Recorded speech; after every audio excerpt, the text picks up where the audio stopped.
you say to expect a retest of October lows in Q1. So what do you do to close out the year? The folks at home have just 4 days left, 1 week of trading left. Should they put their money in dry powder now and wait for those lows, or are there opportunities to be had for Santa?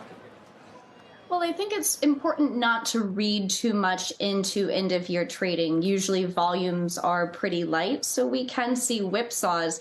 And so then we have to think about when we start January 1st, brand new, where do we stand? And we see a market that had a big rally coming off of the October lows. It hit resistance at the 200-day moving average and resolutely has rolled over, and with some momentum.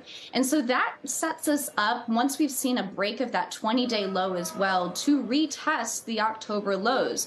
And so our discipline all through this bear market has been don't chase rallies, mostly as you're getting close to the 200-day moving average, but to be opportunistic for the long run when you get oversold versus your 200-day.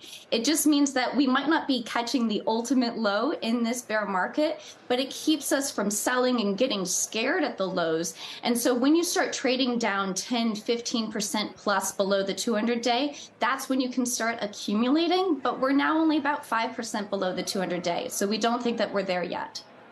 Okay, so for the folks playing at home, I want to translate this. I mean, not everybody is a day trader or managing wealth for a lot of people. So you got options now on what to do with your money if it's not in stocks all the time. You can, make 4% on your money. How do you manage that? How do you think about that at a time like this if you're not just jumping in from stock to stock? Yeah, it's of course important because we are long-term investors as well. I think the first thing to stand for is that we have to question if we're going to have higher yields within fixed income. It's fantastic because we can lock in the same return for a lower amount of risk. But investors who are tax sensitive, which all of our investors are, we have to be conscious that if we're selling equities to buy bonds, we would be paying capital gains taxes. So that's the first thing to acknowledge.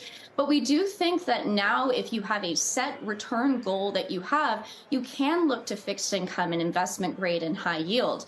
Now, we would note that if equity markets continue to go down, we would expect credit spreads to widen. So it doesn't mean that we're out of the woods completely within bonds, but we do see a setup where we're being far more better compensated for our bond investments than we really have been for much of the past decade.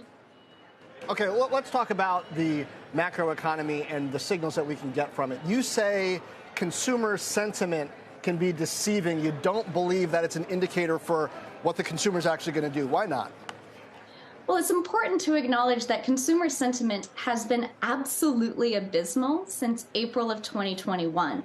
And that coincided with the fall in real wage growth, meaning wages after inflation. That's when real wage growth first went negative.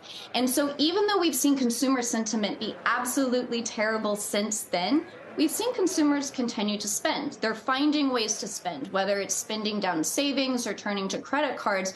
So to say that because now we're seeing a boost in consumer sentiment that we'll see an acceleration in spending, I think is a bit too far to step. The other thing to acknowledge is that the big relief we've seen in consumer sentiment has all really been because of inflation expectations, which are extremely correlated to gasoline prices.